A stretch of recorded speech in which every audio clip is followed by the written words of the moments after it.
Hello, this is manic.mercurian with your birth chart reading. And before we get into the actual reading, I did just want to say for anyone else who might be watching this that if you do want your own reading just like this one, or maybe a different type of reading, then definitely check out my website, manic.mercurian.net, or email me at manic.mercurian@gmail.com. All of that information will be in the description box below. And I'll probably have a link at the end of the video and maybe a link showing now too. I'm not really exactly sure, but I do my best to make that information available for those that need it. But for this reading, this will be for Monday, August 22nd, 1983 at 2:49 p.m. in Drexel Hill, Pennsylvania.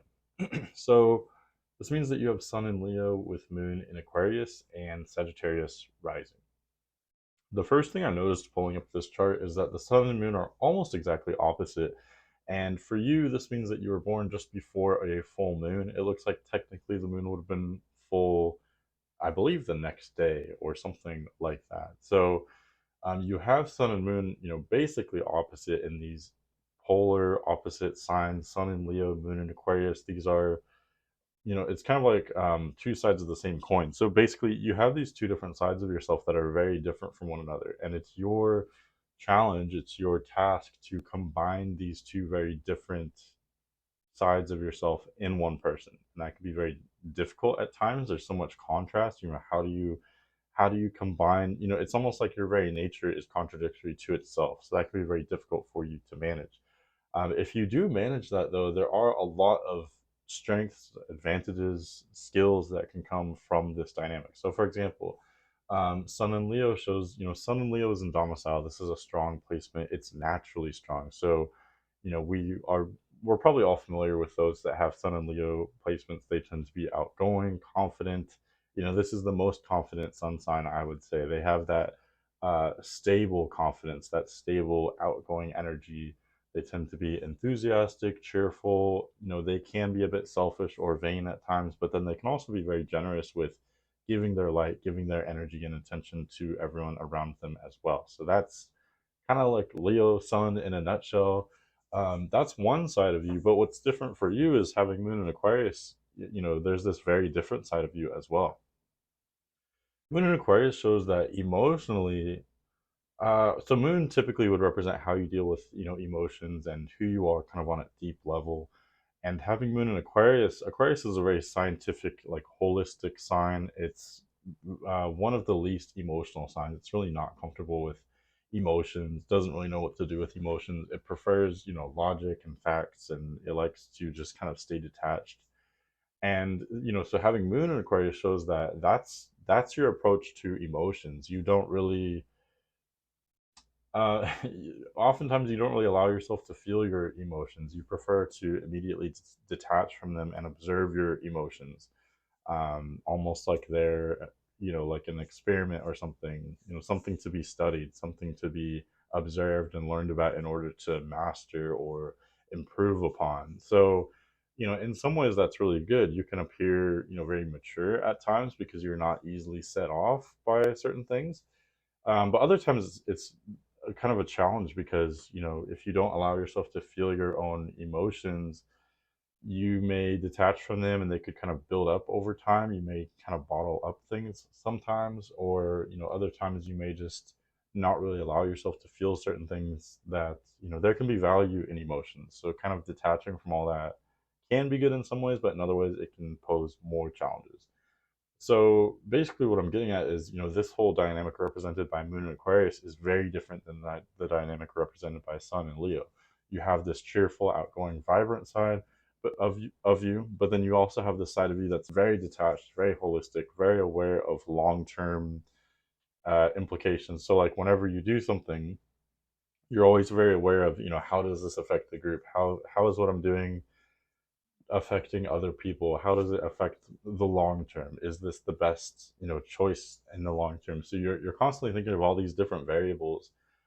So this is very different than how the typical Leo Sun is. You can be enthusiastic and be in the moment, be passionate, and be charismatic like a typical Leo Sun, but then you also have this very different side of yourself, very detached, very holistic thinking, which most Leo people don't have. So again, that's a lot on your plate. How do you manage all that?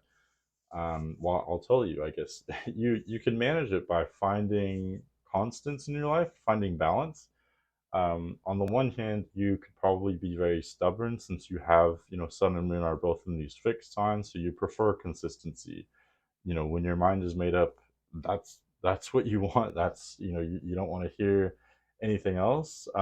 So on the one hand, you could be very stubborn and be very like fixated and, very consistent and constant, and that's what you want, and you don't want to hear anything else.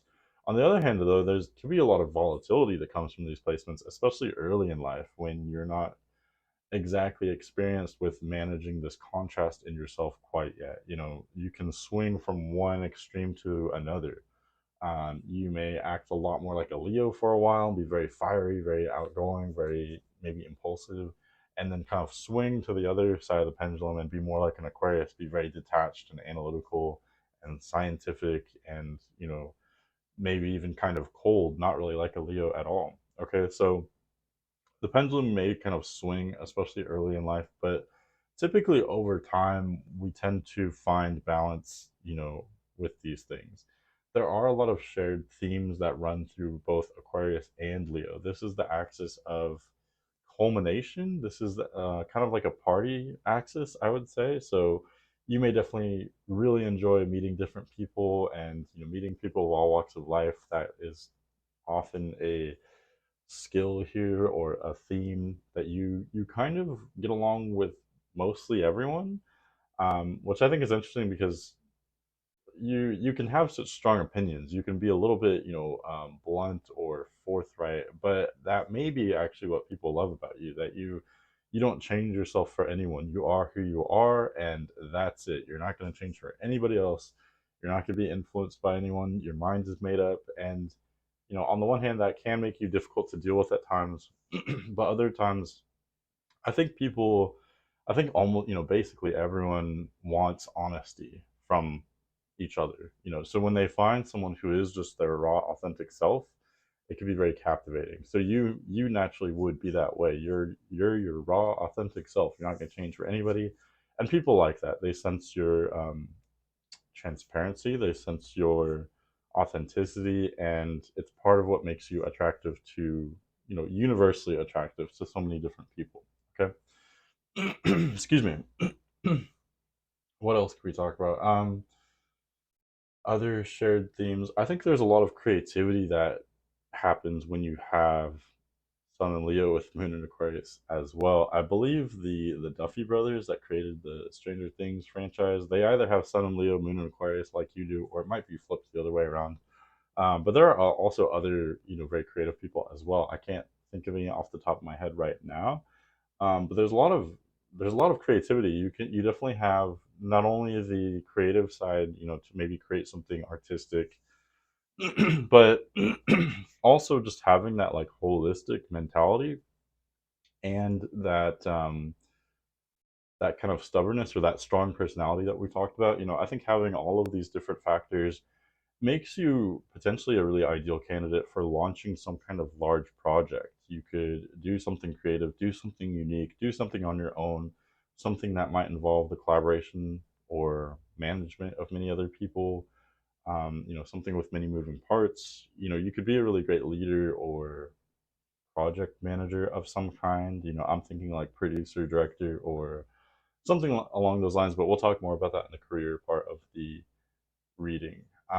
Let's kind of jump around. So we talked a lot about the sun and moon. Other things I noticed in this chart, just looking at it, you do have Mercury in Virgo, and it's conjunct the midheaven, so that points to maybe a really intellectual type of career. We'll talk about that later, of course. But Mercury in Virgo, it's in a very prominent position. It's exalted and in domicile, and at the very top of your chart, conjunct the midheaven. So this just means that you have a lot of intellectual energy, especially combining, Moon and Aquarius, which we talked about, with Mercury in Virgo, shows that you're very logical, very intelligent. You really latch on to details. You are very detail oriented. You can learn very quickly. You're very practical, and I think the combination of these would show that you very much have like a no nonsense attitude. You want to make sure things make sense. You want to make sure things are practical. And the minute something doesn't make sense to you, you just won't hear it. If it doesn't make sense, There's no time for it. It's not practical. Forget about it. For you, things have to make sense, and you tend to learn in a kind of linear way, whatever that means. Um, I would speculate you would thrive with school. You could be a bit rebellious. There's definitely a lot of rebelliousness in your chart, so that maybe that could interfere with school. But other than that, you do look very studious, very like academically intelligent with Moon in Aquarius and Mercury in Virgo. What else can I say? Mercury in Virgo also would point to potentially having a bassy voice, especially if you're a man.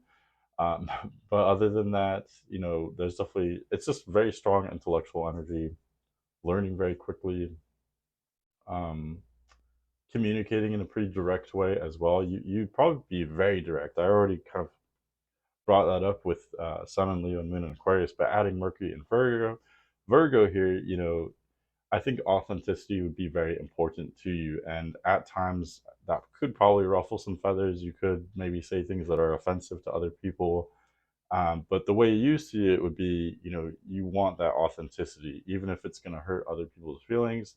You would want them to be honest to you, and so that's how you're going to treat other people, with honesty, with respect, hopefully, but also direct honesty as well, even if they don't like what you're going to say. Okay. I also notice you have Venus in a very interesting position. Venus is retrograde in your chart, which is interesting because as I'm filming this, Venus is retrograde right now, and Venus spends less time retrograde than any other planet. So that's actually really rare, to have Venus retrograde. But not only that, but for you, Venus is in Virgo, where it's in fall. It's debilitated. This is perhaps the most difficult sign to have Venus in.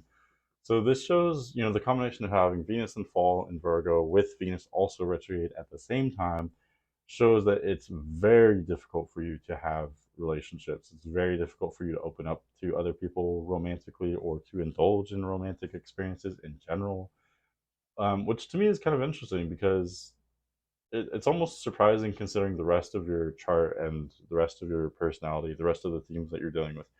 You are so, I think, universally attractive to so many people. You have this like candidness, candidness that others admire and even envy. And plus you have so many different strengths with you. You have that. You can be charismatic, but you're also intelligent and straightforward. You have a strong personality. I think you have many attributes that many people would admire or envy. But again, what's surprising to contrast from all that is that you do have a lot of trouble with relationships.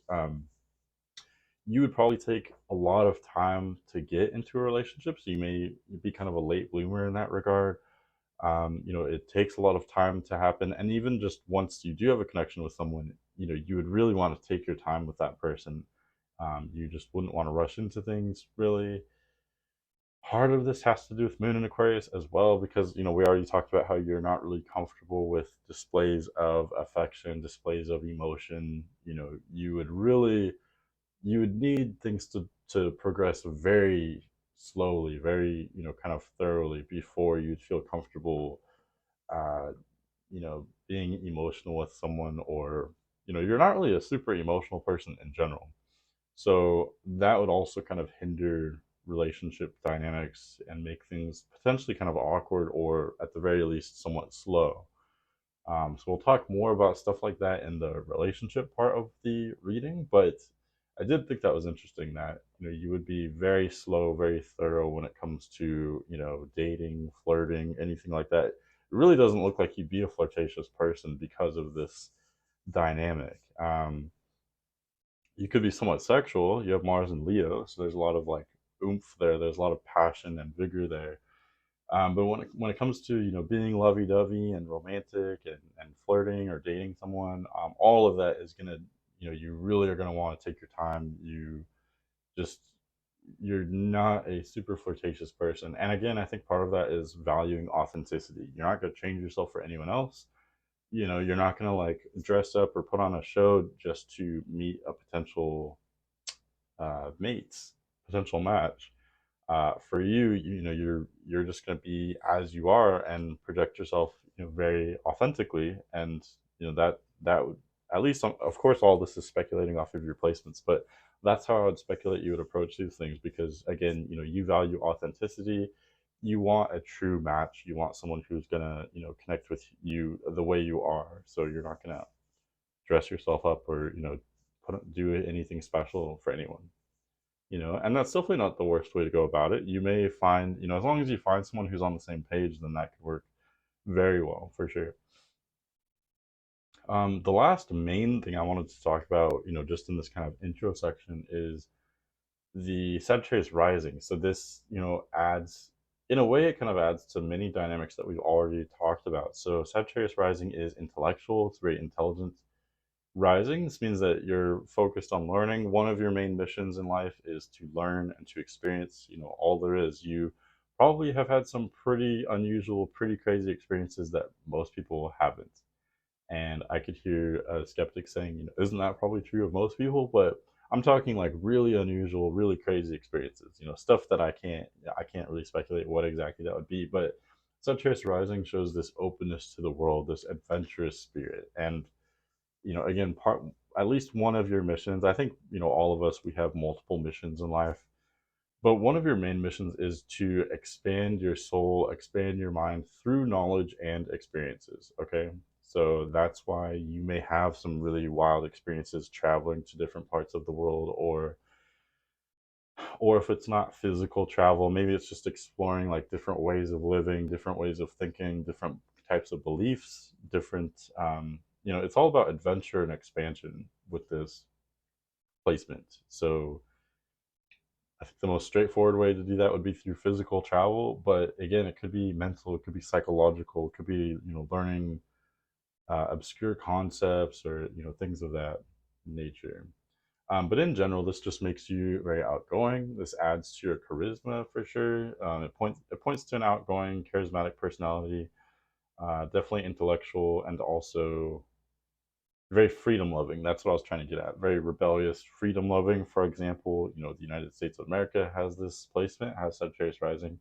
I think that's just one example that we can kind of see with the nation's character.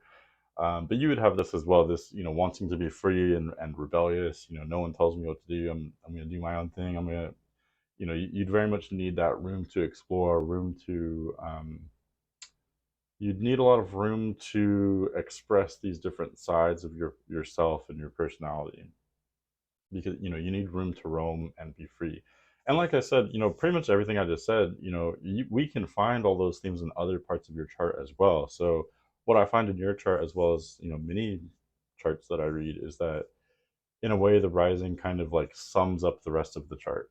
It sums up how you are intellectual, focused on learning, very intelligent, but also like rebellious and kind of belligerent at times, kind of rowdy, spontaneous, impulsive, kind of a party animal, very sociable, very much, and rebellious again. All of that is echoed throughout the rest of your chart as well, but it's kind of like summarized with that one placement, if that makes sense. So hopefully that's not too much astrological jargon, but I do think it's interesting how that works. Okay, one last thing I'll say before we get into these more specific chapters of the reading.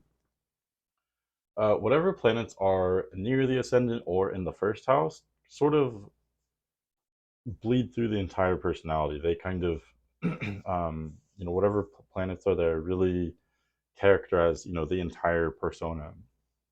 So for you, you do have Uranus and Jupiter both in Sagittarius. They're in the 12th house, but they're close to the rising. Uh, so both of these, the combination of Uranus and Jupiter near the rising in Sagittarius, to me, this just points to huge desire for freedom and expansion, rebelliousness. This is just adding to, I know I already said this, but this is just one more, factor echoing this and strengthening this. So there's basically, there are many placements in your chart showing that you're a rebel, you're a unique person, you're eccentric, you do things your own way, you don't want to be told what to do. And this would be, it's not just being eccentric or being different, it's not just being edgy. This is something that runs, very deep in your blood or deep to your soul or what have you. It's not something that you're doing just as a phase or just to be edgy. These are like requirements that you need on a deep soul level. Like you need this room to breathe, otherwise you'll go crazy. You'll starve. Your soul will starve or what have you. Um, so yeah, basically that's what I see. And also with Uranus near the ascendant, this would point to me, just to you being very eccentric, very unique, very almost kind of like genius. And I'm not saying that to say that, I don't want to like glorify things in any way, but just genius in the sense that you would have, very obscure ideas. You would come across ideas or beliefs that, many other people aren't aware of, or they don't see it that way, but you have a very different way of seeing things. And that's where I think there's this potential for like geniusness. But it's not all, I think we tend to glorify these things. This can be very difficult because this means that many people won't understand you. You maybe, too.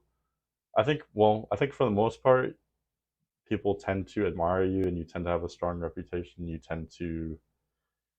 Others would tend to gravitate towards you considering your other placements. But at the same time, you do have some indicators showing that you may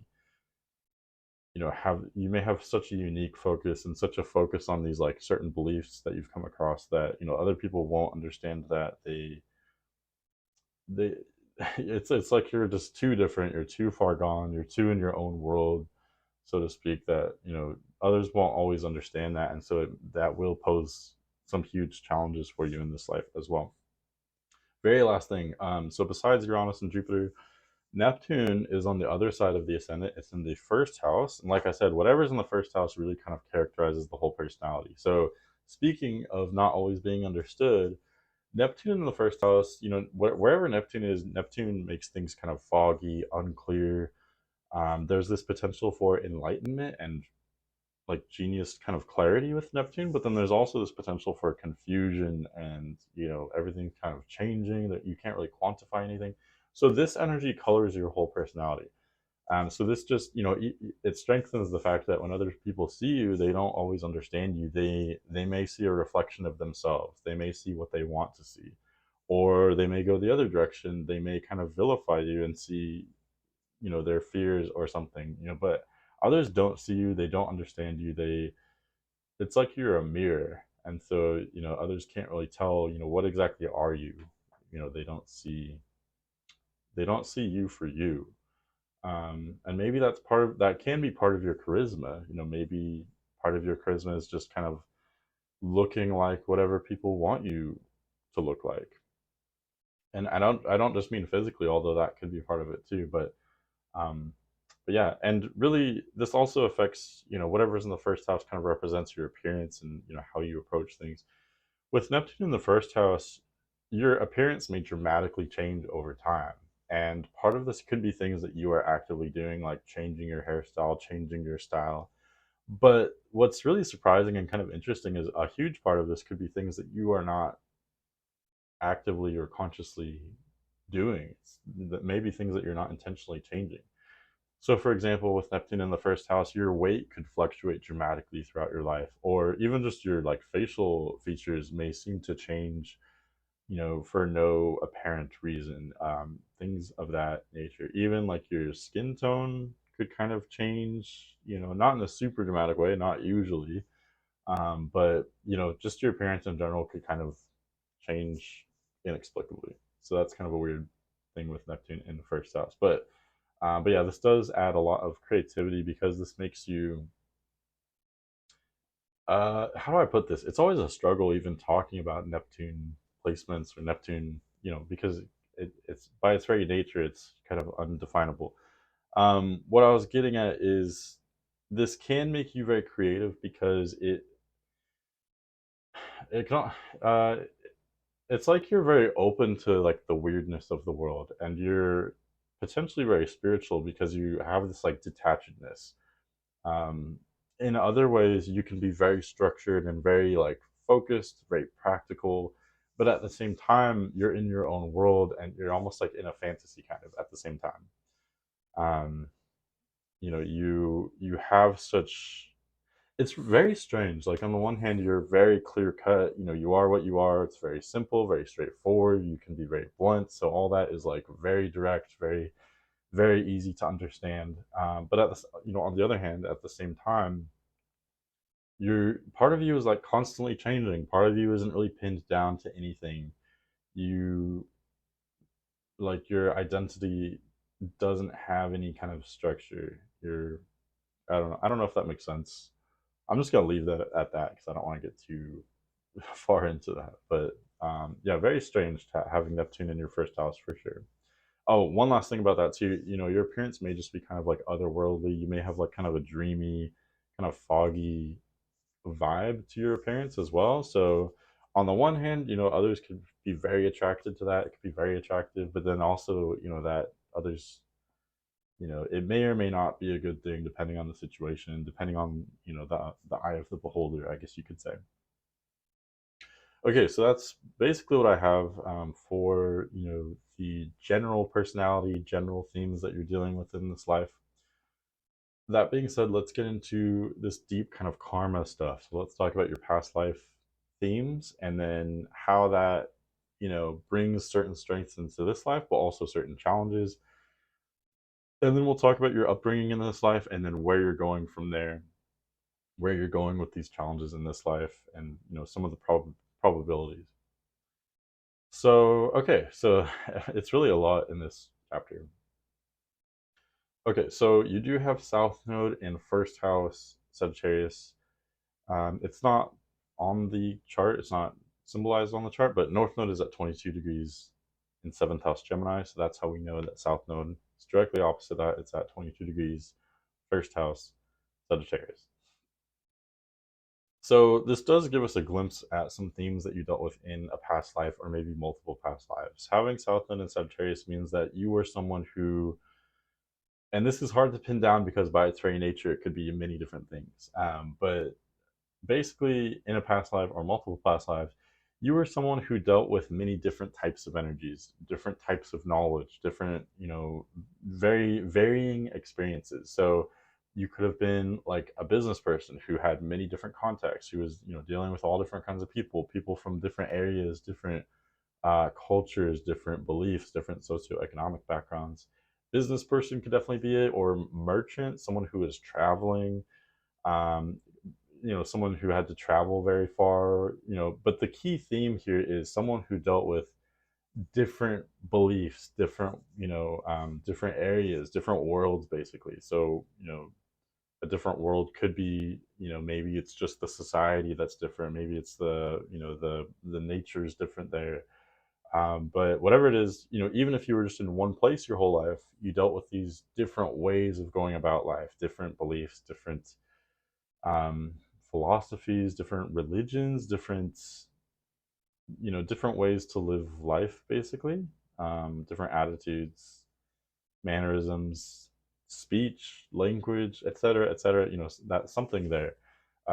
So that's where could have been. If you want specifics, could be a lot of things. Could be merchant, business person, especially a traveling person, translator, linguist. But what's interesting is, it could be something involving physical travel, but it could also be something involving spirituality, philosophy, or religion. So you could have been a member of the clergy, a priest, or nun, or some kind of religious figure or spiritual guru, whatever. There's different names for these types of things in every society, but something along those lines may have been possible. And I apologize that I can't get it more specific than that. But again, the main theme here, all I can see is the themes represented by these placements. And the theme is that, you were a master when it came to different beliefs, different knowledge, wisdom, etc. Specifically, having South Node in the first house means you did your own thing. You were very independent. So whatever you did allowed yourself, or maybe your lifestyle either allowed or maybe demanded a lot of independence from you. So if you were a business person, you may have been someone who was dealing with different ways of living, but you had the luxury of doing your own thing. You could live however you wanted. You were, or like I said, maybe this was a lifestyle that demanded that independence from you. You had to be very independent. You had to be very confident and put yourself out there. You had to be very forthright. You had to represent yourself. Maybe you had a lot of responsibility or a lot of publicity. Um, this doesn't, to me, shout out, being like a celebrity or, having some kind of huge role like that, or being like a king or queen. I don't necessarily see that, but I do see someone who, was very bold and outgoing, someone who was definitely like an eccentric, outgoing personality who was known, in their circles or what have you. Okay. So basically, that's what I see in a nutshell for your past life. So coming into this life, you've mastered these energies. You've mastered, you know how to represent yourself. You know how to be outgoing and charismatic. And it's funny how this fits in with the rest of your chart. We've talked about a lot of these things already. How you are kind of a master at, on the one hand, being very independent and very forthright. And I am who I am. I'm not going to change for anybody.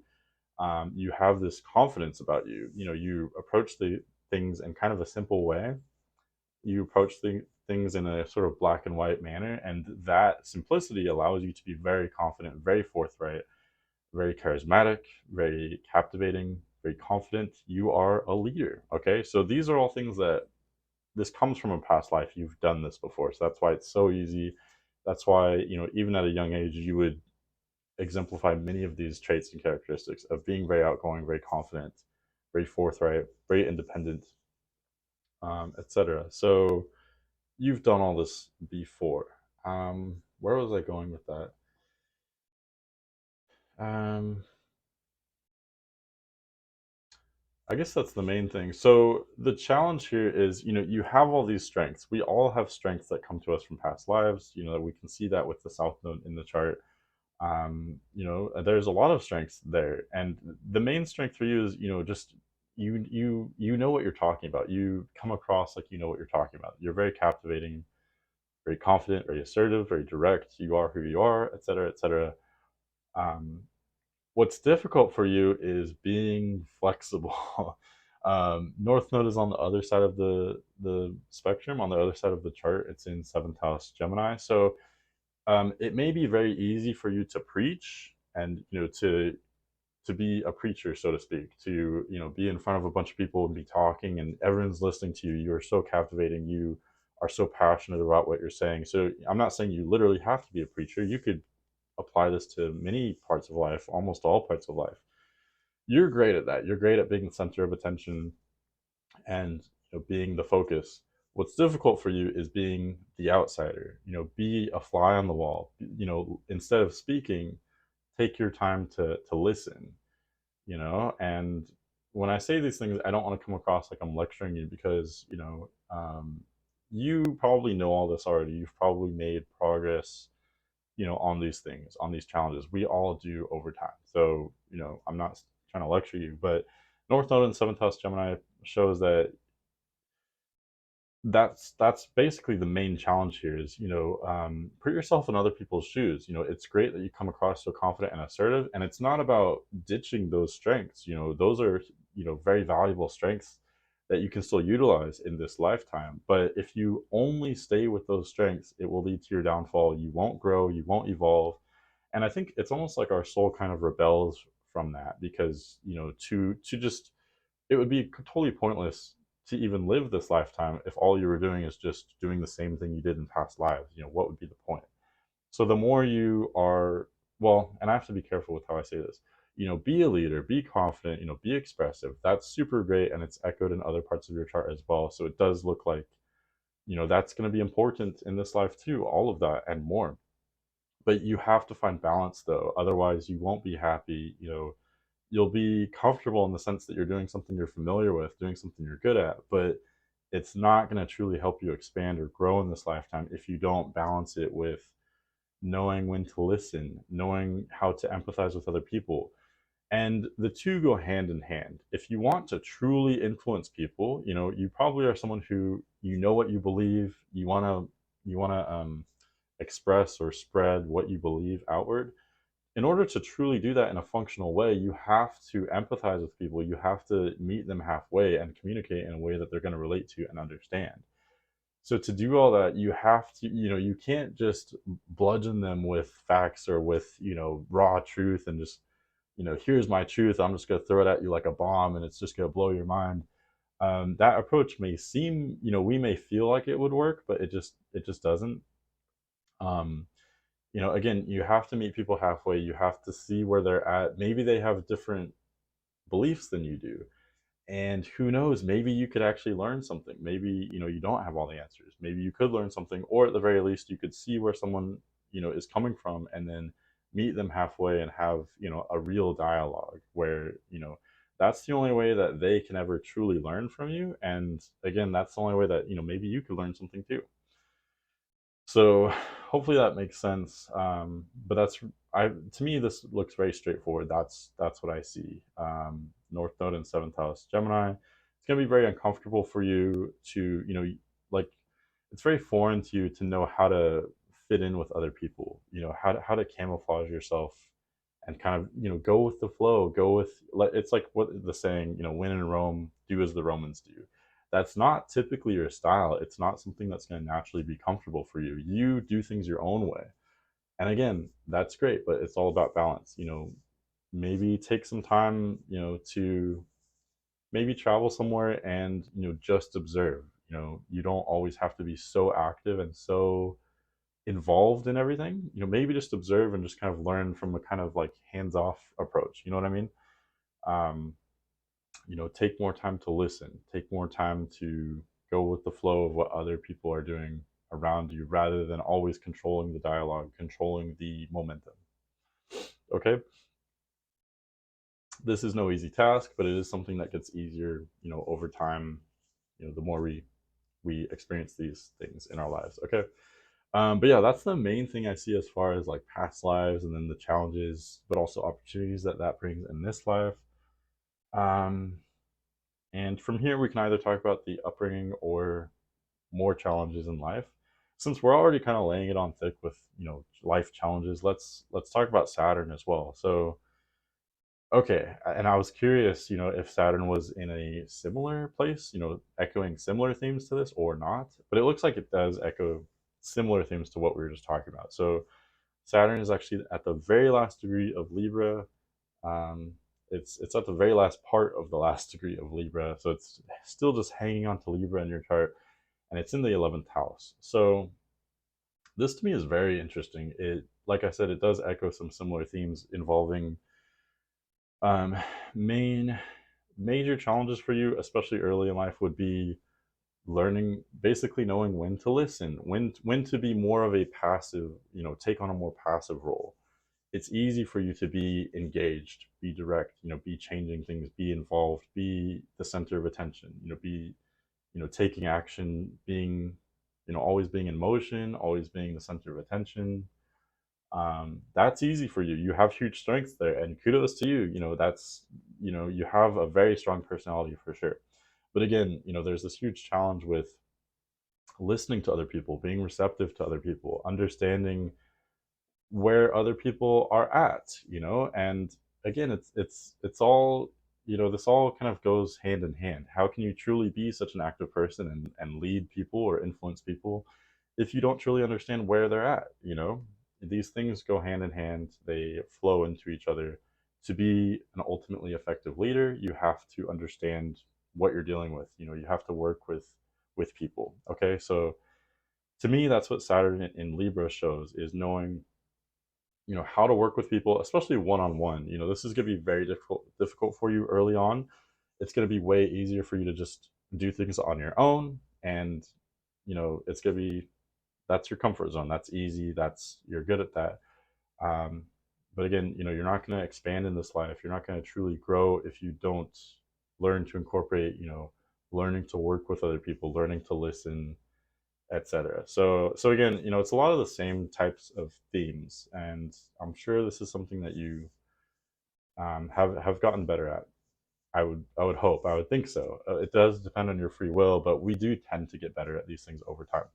Um, Saturn is in the 11th house though as well, so this points to working with people on a societal level, working with a group, working with the community, knowing where you fit in with the group and the community, knowing what your place is, what's your role. Okay, so all of these things, you wouldn't have these things early on in life. You're not going to know where you fit in with other people. You don't really fit in. You feel like a weirdo. You may kind of revel in this, though. You may revel in being a rebel. It may just be easier and more fun for you, especially early in life, to do your own thing. Screw everyone else. I'm doing my own thing. Everyone else is stupid or whatever. I'm gonna do my own thing. I'm gonna be me. And yes, that's cool, but over time, the trajectory that I see is, you will eventually learn more about, how to work with other people. The more you do that, the more you listen to other people and work with other people, the more you will evolve. And there, it may be foreign or uncomfortable at first, but you will find success there the more you learn to incorporate that into this kind of balance that you have with yourself. Okay, so that's the trajectory I see. Saturn indicates not only challenges early in life, but there's also huge potential there later in life as well. So basically, huge challenges early in life with listening to others, cooperating, knowing your place in the group, in society, in group interactions in general, but also one-on-one interactions. Huge challenges in all of those kind of social dynamics early on, but there's also that much success, that much potential for success later in life, especially getting into the 30s, 40s, 50s, and beyond. So basically, you have the potential to be a leader, to be, you have many things that show that I'm kind of picturing you as like a priest or an orator. And I'm talking about the themes here. I don't mean, I don't necessarily mean that you're literally a priest or something like that, but someone who leads a congregation, someone who leads, like a leader, basically, someone who leads other people. You have huge potential for that, especially later in life. You know, I know I already said this, but a huge, what, basically the main thing keeping you from being a great leader is, or let me rephrase that, like as soon as you learn how to listen to others and observe others and see where other people are at, that's the one thing required of you to be a great leader, because you already have these other attributes of being a great leader. Okay, I don't want this to get too long, so I'm going to move on. Okay, let's talk about your upbringing though, kind of briefly here. So first thing I said in this reading is sun and moon are generally opposite here, and that would indicate that your parents were very different from one another. If you did grow up with both parents, they would be very different. There's a lot of contrast in the home. Even if you grew up with just one person, that person may have had a lot of contrast within themselves. So things were very different at different times. You didn't always know what was expected of you. What else? Because sun and moon are opposite, this would be very dramatic. Your parents may have fought a lot. There could have been conflicts. Basically this conflict just comes from that contrast. There may have been a lot of like passion there at times, but also a lot of conflict or contrast. This is the generally more difficult road to go about things, but it is also advantageous in the sense that this contrast in your home growing up is what allows you to hold two different ideas in your head at the same time. And this, it just goes with the rest of your chart, so it makes a lot of sense.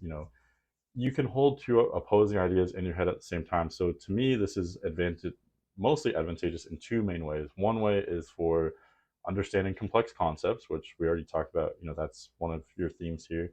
And the other one would be for empathizing with people, listening to someone who has, a different point of view than you do, and understanding where they're coming from. Things of that nature. And that's of course a huge theme with you as well. So generally, that so far that's pointing to a more challenging upbringing, but this is part of the dynamism that you're very dynamic. You have these different sides of yourself, so that is the harder road to go on, but it's also potentially advantageous. Okay, and we talked about South Node and first house Sagittarius. That would point to your childhood being very adventurous. You'd be kind of thrown into life. So your life would start very dramatically, very quickly. You'd be very precocious. You would be, very involved. You may be around like adults at a young age or kids that are older than you. Um, in many ways, you may be kind of successful or very active at a young age, but that there is difficulty that comes with this too. I often find that there's intense trauma early in life, um, with placements like this. When there's any placements having to do with early life or childhood, if there's a lot of fire there, That's where you get this, it can look really good from the outside. You could be very successful, very, um, what did I say? You grow up very fast. You become, you enter the adult world very fast. That can look really cool. It can look really successful. It can definitely be successful, but again, there's that increased chance for maybe some very intense trauma early in life, I would say. And then I think the last thing I'll say about, okay, I've got two things about the upbringing in childhood. One is the IC in Pisces. This is kind of hard to pin down. The IC is that little black triangle near the bottom of the chart. It has to do with your home life and where you come from. And having that in Pisces shows that there was kind of this directionlessness in your home growing up.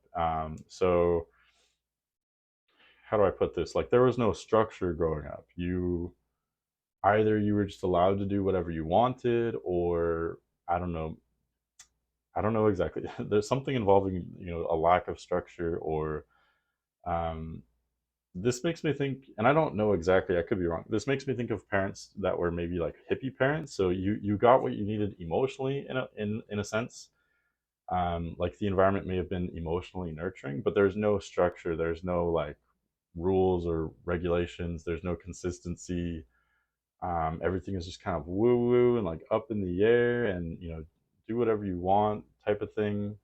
Like I said, I could be wrong, but that's, to me, that's what this placement suggests for your childhood. So kind of a directionlessness, no structure. What else? Things constantly changing. Either you moved around a lot, or in some other way, maybe things were constantly changing in your upbringing.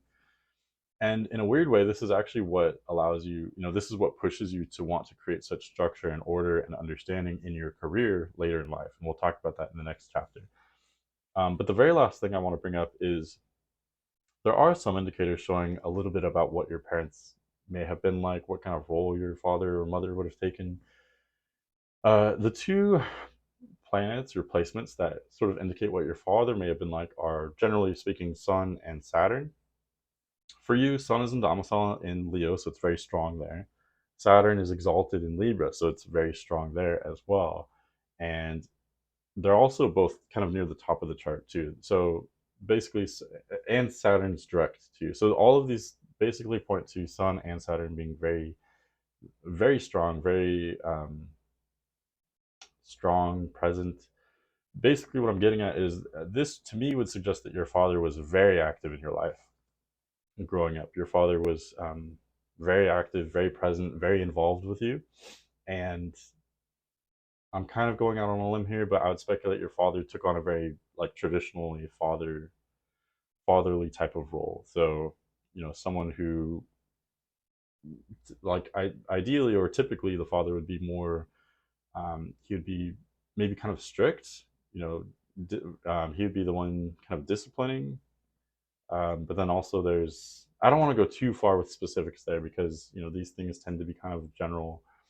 Um, but yeah, I would definitely confidently say, you have many indicators in your chart showing a very present father growing up. The mother, I can't really see as well. You have Moon and Aquarius in the third house, so maybe that would point to your mother being very intelligent, very intellectual, kind of detached. I'm not sure. Maybe take that with a grain of salt, but that's what would be indicated by that placement. Okay, next to talk about your career and reputation. I'm definitely not necessarily trying to guess what you are doing for work. I'm more just seeing the themes in your chart and what might be best to do for work in terms of the themes though. That's what it's really about. I can't, what you do for work depends on free will. I can't see that necessarily, but what I can see is the themes that you're working with in this life. So at this point in the reading, I like to go back and talk about strengths that you have because I think that's relevant. We probably prefer a career that utilizes our strengths. And for you, I think I've talked about your strengths, quite a bit in this reading already. You definitely have some leadership potential because you are confident, you're relatable. People from all walks of life can connect with you, and you tend to be very persuasive. You tend to speak with conviction. So definitely a lot of elements for being a really great leader. You have a lot of indicators in your chart for that. Or like I said, if you're not literally, running your own company or doing your own thing, at least having some autonomy to do your own thing. So, being a creator of some kind of artist, or some kind of manager, some kind of leader in some kind of regard. Could also see you being a great salesperson, someone who influences other people, someone who leads others in thought or some kind of activity. There's also definitely strong intellect here too. You have the intelligence. You can handle a lot of responsibility, and you could handle doing a task that requires you to know a lot about some kind of complex or complicated subject. um, Most jobs that are common that I think require this would be like healthcare, dealing with the human mind, the human body, or I guess going back to being a leader, having to manage many different people, having to deal with many different variables. You have the intelligence it takes to thrive with those types of things too. And so far, these are huge strengths, but you could apply them to, almost any area for, in general. But more specifically, we can look to the midheaven. Midheaven has to do with our career and reputation. Your midheaven is in Virgo and it's conjunct Mercury. So it's not only ruled by Mercury, it's also conjunct Mercury. So this points to a huge intellectual focus with your career. It's all about information, learning. And what's interesting is, yes, you are a leader in general, like your general personality to me, I would definitely speculate you're a leader, very outgoing, things like that. We've talked about that. We've established that. What's interesting though is midheaven in Virgo isn't necessarily a leadership placement. Um, Typically, if we disregard the rest of the chart and just focus on this one area, midheaven in Virgo would be someone who is comfortable following the rules and regulations, someone who this points to someone who wants a certain level of order and reliability from their career, and therefore, they don't mind. They would actually feel comfortable following along in a system that's already been put in place. So this, Virgo tends to be very orderly. It tends to be the sign of the employee more so than the employer. So what I'm getting at is, in your career, it may be kind of out of character for you. You could actually do something where you're following someone else's lead. But again, that it really contradicts the rest of the chart. The rest of the chart shows that you're a leader, you want to do your own thing. So combining both of these, it's definitely about information though. Having midheaven conjunct Mercury, this means that you come across, with your reputation, you are seen as the intelligent person. You're the practical one. You're the one that is very responsible. You know what you're talking about. You know what you're doing. You know every in and out of whatever you're doing for your work. You're naturally going to know every in and out, every detail, every odd situation, whatever. You're going to know every angle of whatever you're working with. So that probably doesn't narrow it down very much either, but definitely there's something involving a lot of learning, complex information. Um, this would typically be the energy of, the teacher, journalist, something involving reading, writing, a writer, editor, journalist, teacher, something intellectual though, something involving information. Especially, you would be the one synthesizing the information, integrating everything. You are a database in your workplace and in public in general. This is the role you take on in public. Um, all the information, and maybe it's hard for me to see whether you would initially need to be a leader or you'd want to go with the flow and follow orders, because like I said, there's these different conflicting placements that suggest both. But I definitely see you being a leader later in life with your career, because that tends to be, even if we just focused on this Virgo energy that is coloring your career, um, Virgo energy would typically point to you mastering the subject, mastering, knowing everything about everything in terms of your career or whatever you're doing. And then from there, you would typically be a leader later in life. So combining that with these other placements in your chart showing that you are generally a leader, you're born to be a leader, you have all these, unique fiery placements. Combining all that shows I definitely would see you being a leader at some point. It's just hard to determine, would this be something you need right away where you have to do your own thing from the very get-go, or would it be something where you start out, working for someone else, mastering what you do, and then becoming a leader? It's hard for me to see which of those would be true. But I definitely see you being a leader, again, being the responsible one, the practical one. You are, to me, this is the chart shows that it's the chart of like kind of the ultimate manager. someone who could be the number one person, be that confident, outspoken leader who's literally leading the group, who's the face of the company, face of the project. But then you also have what it takes to be responsible, manage the details, make sure what you're doing is practical, manage the, planning and things like that, and manage the money, manage the resources. So I feel like on the one hand, I've narrowed it down quite a bit, and on the other hand, I think what I'm missing is the free will. It's hard for me to see what exactly interests you. It looks like you have some very unique interests.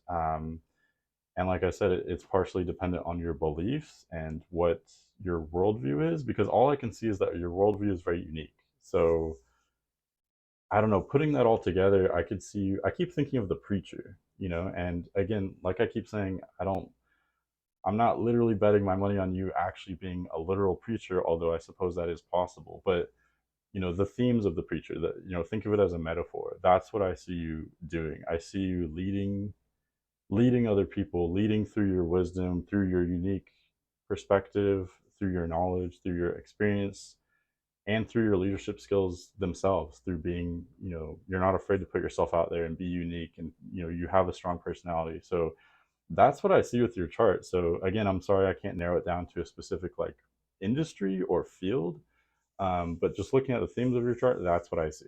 Being a leader, doing something on your own, doing something special, something unique, either completely like inventing a new thing, something new that you're bringing to the table, or maybe you're taking something that already existed and completely like revolutionizing it, twisting it in some way. That's what I see you doing, and that's the only thing I can be really certain of with a chart like this. To me, it would be a complete shame if you had some kind of mundane job where there's no creativity in it, there's no leadership, and you're just going, you're just, I don't know, you're just being like a receptionist or something. That's the only thing that I think would be really sad with a chart like yours, because to me, it points to you doing something on your own, leading other people, affecting other people. Um, One last thing about this too, you do have Sun, Venus, and Mercury all at the top of the chart. So this shows that you're comfortable being in public. You're comfortable, being in the limelight. You kind of radiate there. You tend to do well there. Most people with Sun and Leo are good at this too, are comfortable with that. So many placements in your chart showing that you're a leader of some kind for sure.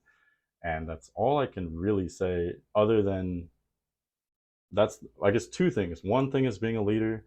The second thing is something intellectual, something having to do with information, learning, teaching, researching, teaching. I could see you being like some kind of scientist, although scientists I don't usually think of as like leaders in the sense where they're directly leading other people. Something where you're like, you know, I don't know. That's all I'll leave. I don't want to ramble too much, but definitely a leader and something intellectual, something informational, something having to do with intelligence, leading others in thought, teaching, reading, writing, etc. Okay. Last main part of the reading is romantic stuff. So relationships, and I can already tell for this chart, I think this is just going to be very different, I think, than most charts that I read. I think your relationship compatibility is kind of unique and different. um, okay, so hopefully, I think that's enough said. Basically, we're going to talk about what you're attracted to in a person, what you need for long term compatibility. How do I see the ideal relationship working for you? And then, of course, what signs would you work with? What elements, what would be a good match for you astrologically? So I always like to start with Mars. Mars has to do with more the sexual side of things. It's the passion, it's the lust, the sexual attraction, sexual compatibility. For you, Mars is in Leo, and this shows that you probably have a strong sex drive. First of all, there's a lot of passion, there's a lot of vigor with Mars in Leo, um, and this also shows that you would be attracted to someone is those who they are those things as well. So someone passionate, someone authentic, someone who's really themselves, someone who is not afraid, to be themselves and to be different, to be a bit rebellious at times. You are this way, and that's also what you would be attracted to as well. So that could definitely be someone with Leo placements. Wherever our Mars is, we tend to be, attracted to that sign, and we tend to have sexual compatibility with that sign. So could definitely be someone with Leo placements. You also have Sun in Leo, so that's going to work well. Someone with Leo placements is going to be, fiery, outgoing, confident, unique. They're going to be themselves. They're not going to be, afraid to be themselves and to be forthright, to be direct, to be a leader, to take charge, to take initiative. So all of that for you would not only be very attractive, you could have, a lot of sexual chemistry with someone who is that way, but also because you have Sun in Leo, you are those things as well. Someone who has strong Leo placements, you're going to relate to very well. It's going to be easy to understand each other, but then also there's that potential for passion, for attraction as well, compatibility, chemistry. So Leo's definitely on the radar. That's definitely one possibility. Definitely someone fiery, outgoing, bold in general is going to be, easy and attractive for you to deal with. So definitely that could be someone with Leo placements, but also the other fire signs, Aries or Sagittarius. Sagittarius in particular, you have your rising there, so it's going to be familiar for you to deal with those that have Sagittarius placements. Those that are fiery, bold, charismatic, adventurous. That's going to be, you're going to relate to them very well. It's going to be easy to understand each other, easy to communicate, but also potentially attractive. Could be definitely a friendship, or maybe more than a friendship. And then lastly would be Aries. Aries stands out to me the least out of the fire signs, but I am mentioning it just because it is another fire sign. Aries is going to, take action. They're going to take initiative. They're adventurous. They're outgoing. They're charismatic. Very similar to Sagittarius or Leo. So that could be attractive as well. It does stand out to me less than the other two because you don't have any placements there, so you're not going to relate to them as much as Leo or Sagittarius. And then also Aries does kind of clash with certain placements in your chart. So for example, you have Mercury in Virgo, you communicate like a Virgo, kind of practical, and you tend to be very intellectual. This is just very different than Aries. It kind of clashes with what Aries represents.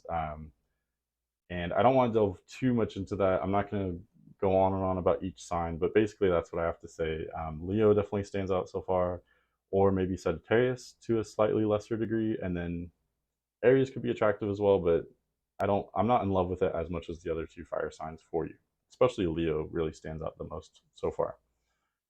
Okay, but let's look to Venus though. So that was just talking about Mars really. Venus is even more important because it not only has to do with what you're attracted to in a relationship, it also has to do with your approach to the relationship. Kind of represents who you are when you're engaging in romantic relationships, how you approach these things. And like I said in the intro, your Venus is in a very strange position. Venus is retrograde and debilitated in your chart. So that would point to you definitely not being for everyone romantically. It's going to take a really special kind of unique person to align with you romantically, because not only are you very selective when it comes to romantic things, and of course this is all, I'm just speculating based on the placements, but based on this placement, it would point to you being very selective. It would point to you being very practical when it comes to relationship dynamics, so that's maybe a plus. That could simplify things in some regards. But having such a practical approach to relationships is actually a bit backward. Usually, this is an area where we can be, a bit emotional, and we, fall in love, and it's kind of like there's some kind of element of fantasy in it. For you, you may not really experience those things. If you did, it would be very rare. For you, you're not one to just fall in love. You remain very practical looking at relationships. So yes, that's a huge strength, but it's also could be off-putting for some people. Others will not always understand that. What else? Plus, you could be very humble, very modest, and this combination of being selective and also kind of like, I don't know, it makes you kind of a loner romantically. And again, that this is very different than how you typically are. You typically, are so charismatic. You relate to everyone so well. So, like I said, that to me, it's a bit surprising. This is a different side of you where you don't I think part of it may just be the rest of your chart shows that you're so unique, you're so eccentric. Others may value and admire that, in professional or like friendship, like casual situations, but in like a romantic sense, not everyone's going to be down for that. Not everyone's going to understand you or, you're not naturally going to have such, attraction, and like I said, these things will be delayed. Your relationship dynamics may take time to form, and you may not have strong relationships till like later in life.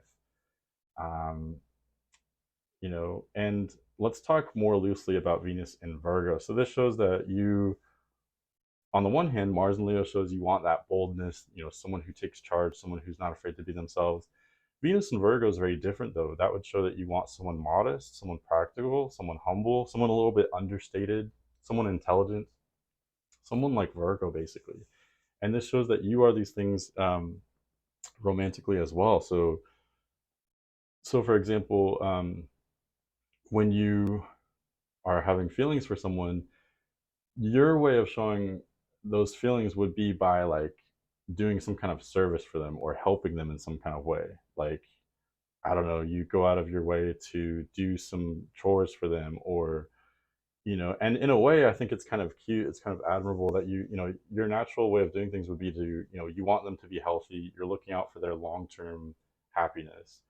And so, yeah, that makes a lot of sense, it's very practical, but it's not showy, it's not, you're not going to be one that is necessarily super into these like huge displays of affection, or showing your love to everyone, or having this like grandiose display of affection. Do you know what I mean?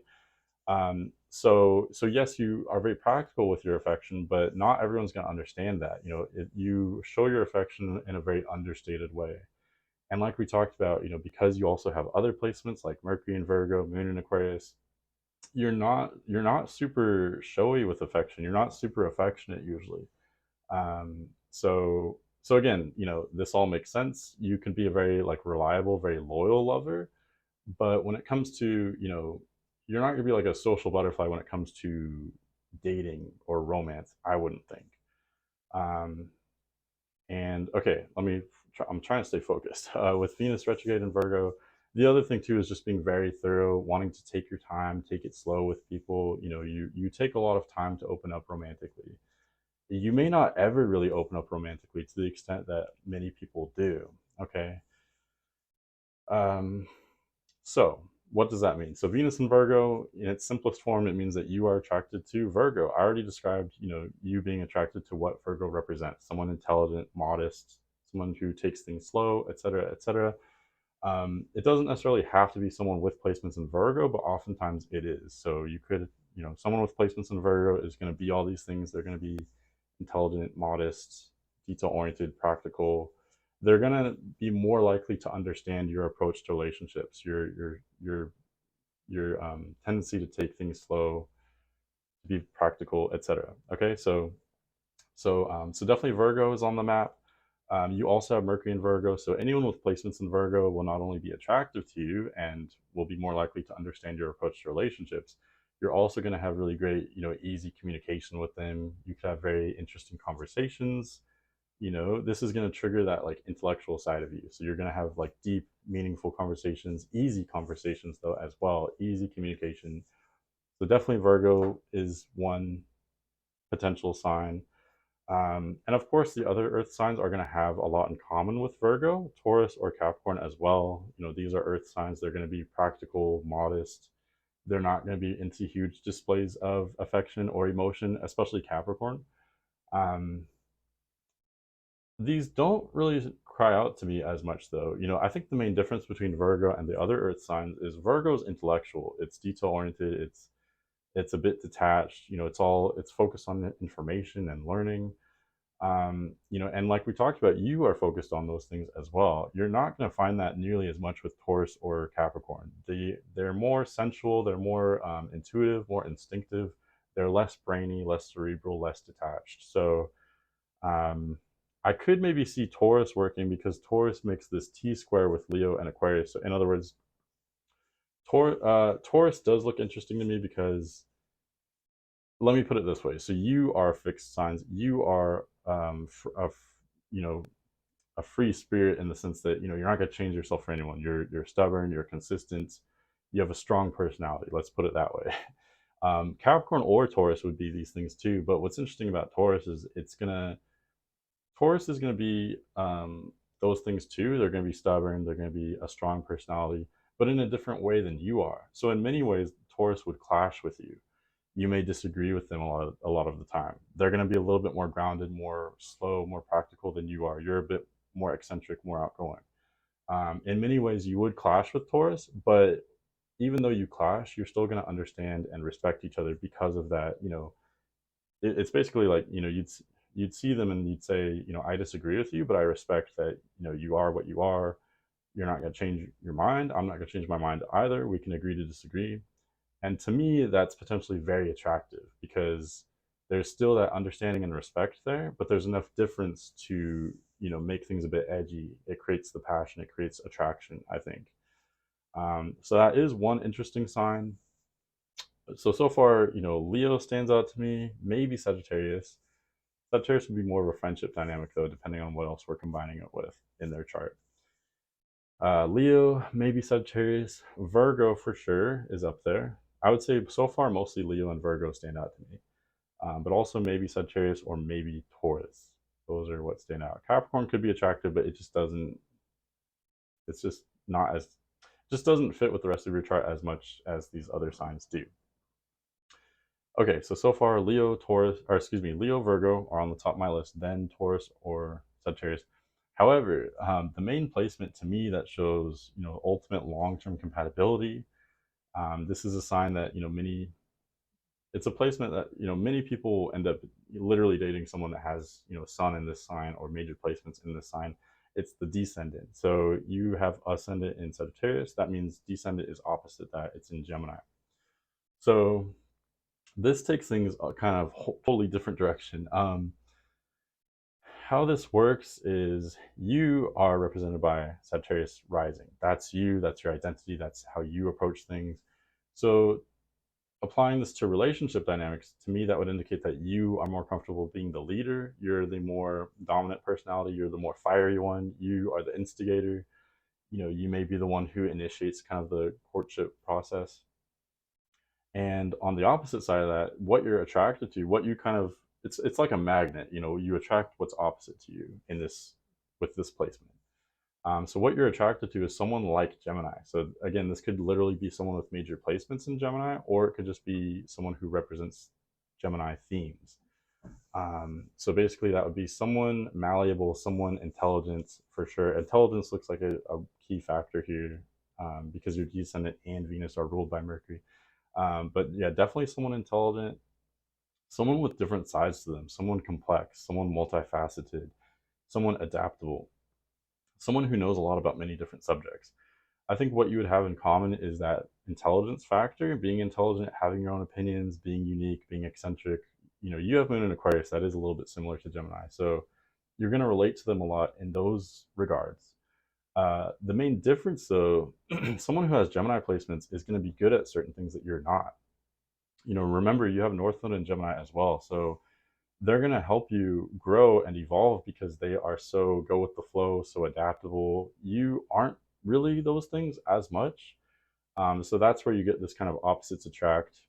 And that's where you get them, just by them being themselves, someone who has a lot of Gemini energy, they're going to help you grow and expand because they're going to show you how to, not take things so seriously, be detached, be flexible, be adaptable, learn about other people, understand other people, those types of things. Okay, so so I do typically just go with the sign of the descendant. If I have to boil it down and say one sign for you, I would say wherever the descendant is. So for you, that would be Gemini.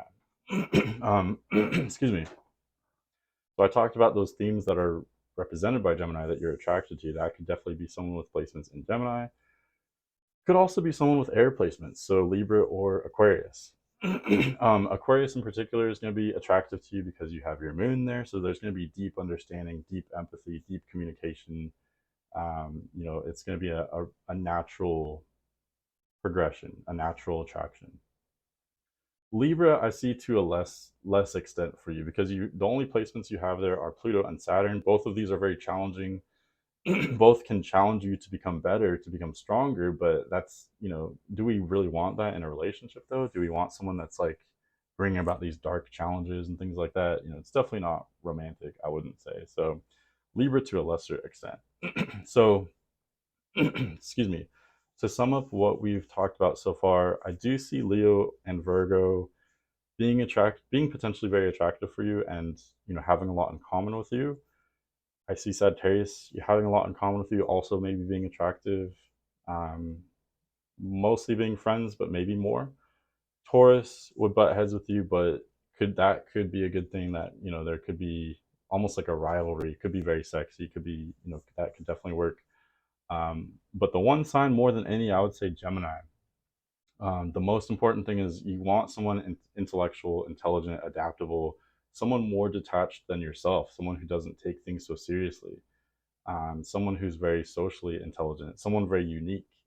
Those are the most important things. Okay, so maybe I should have led with that. I don't know, but that's the most important thing. Maybe someone who takes charge, who's themselves, someone who's humble, practical. Those are all important too, but the most important thing, someone detached, intelligent, etc. Okay, so basically Gemini first. If I had to rank the signs, Gemini first, then Leo and Virgo, then Sagittarius and Taurus. We haven't talked about the water signs. So the water signs are interesting for you because you have, now that I'm looking at it, you actually have no planets there, no major placements besides the IC. So the way this works when you lack planets in an element is, on the one hand, there could be an opposites attract dynamic. So water signs are going to be very emotional. That's the key, theme there. Very emotional, very passionate, very creative. Um, this this could be very polarizing. This could be either very attractive for you, or it could completely turn you off, depending on the situation, depending on the person, depending on their other placements and a lot of things. It could turn you off because you are just not as of you're not as emotional of a person. You're not as comfortable with displays of emotion. um, you know Things being all sappy and drenched with emotion, that could be a complete turn off for you. On the other hand, they could be offering something that's very unique, very exotic to you. So you could be like, oh, what is this? Especially early in life, this could be very attractive to you, just because they're so different than anything that they may be very good at things that you are not, and you may be very good at things that they are not. So this could be very attractive. This doesn't usually last long though, unless there are other certain placements going on, in their chart, because you would be so different from one another. So generally speaking, it's going to be very difficult for you to manage an intimate long-term relationship with someone who has a lot of water placements. The main challenge is going to be that difference in emotion. You may easily misunderstand and kind of vilify each other, because they're just going to be way more sensitive than you. They're going to be way more comfortable with displays of emotion, displays of affection. You just don't usually work like that at all. So generally speaking, this could be at times very attractive, very hot. Generally speaking, though, this is going to be very difficult. It's not going to work for a long-term connection, especially Cancer or Pisces, because I think even more so than Scorpio, they wear their hearts on their sleeves. They are very sappy, very lovey-dovey. They want to be very intimate, very close. That's not going to work with you at all. You want so much freedom to do your own thing and to be different. um, that's going to be threatening to really any of the water signs. Scorpio especially would be very threatened by your freedom and you being so independent. That's not going to work with Scorpio. I could see you kind of clashing with Scorpio like Taurus, where that could be passionate. They are very strong-willed. They're not going to change for anyone. So that could be that could be mutually attractive. But again, in a long-term situation, they want closeness. They want to be really intimate. They want someone very predictable. It's not going to be compatible with what you need and what you are. Okay, so definitely Gemini, or maybe Aquarius, and then to a lesser extent Leo, Virgo, Sagittarius, or Taurus. I know that's a lot of signs, but hopefully that makes sense. Okay, but this was a bit longer than usual. Hopefully this wasn't too rambly, but it does seem like a particularly interesting chart to me. Every chart I ever read is interesting to me. I say that, I'm very honest about that, but every now and then I do get a chart that really stands out. This does look like someone that is very unique, very strange. This is definitely a character for sure. And at this point, I like to just look around and touch on anything that I may have missed. One thing that did stand out to me is Mars in Leo. I didn't talk a lot about that. Mars in Leo is notable for their fighting energy. Mars, represents among other things, it represents our how we fight and what we fight for. With Mars and Leo, it's to me it's a very strong placement because on the one hand you fight instinctively. So if you need to defend someone you care about, whatever you view as right or moral, whatever you care about, you're going to defend that instinctively. It's you don't even think about it. You may think a lot and overcomplicate other areas of your life, but when it comes to fighting for someone you love or something that you love, you do so instinctively. You don't even think about it. You just do so immediately. And also because Mars and Leo is a fixed placement, this means that if you need to fight for what you believe in every day, you will do so. You have incredible endurance when it comes to your fighting energy, when it comes to your stamina, your passion. So I do admire that placement. Maybe that's a little bit subjective, but that's how I see that. Whatever you view as worth fighting for, you're gonna fight immediately, instinctively, but also forever. If you have to spend the rest of your life fighting for something, you will do that with Mars and Leo. So very strong placement, very fierce placement. You don't give up. Um, so it makes you're very loyal. You're very defensive over your loved ones, but also you're a fighter. You're fierce. You're relentless. You never give up. But with that, even if the odds are stacked against you, you're gonna put everything you have into something, and others may not always understand that. I don't want to glorify this. Maybe you could use this for evil and fight for something that's, it's not necessarily good to be too prone to fighting. Whatever. I don't want to get too lost into that, but that's what I see there. It is in the eighth house, so you may be actually somewhat secretive sometimes with how you fight. You may be very selective, but it's relentless. It's passionate. It never ends. I think that's the main thing. Let me just have one moment just to look over the chart, make sure I haven't forgotten anything. Um, that's basically what I have. One last little thing: Saturn and Pluto are in the 11th house. That shows intensity, sometimes darkness with the groups you relate to. The different groups and organizations you are a part of and relate to in life will dramatically change throughout your lifetime. There's some intensity there. This is also an area where you may experience the most hardship with networking, with social groups, things like that. Okay. Okay, but yeah, this went on way too long. That's what I see for your chart. So again, anyone who may be watching this who's interested in getting a reading, check out my website, manic.mercurian.net. That should be displayed here somewhere toward the end of the video. Or email me, manic.mercurian@gmail.com. It's in the description and on my website.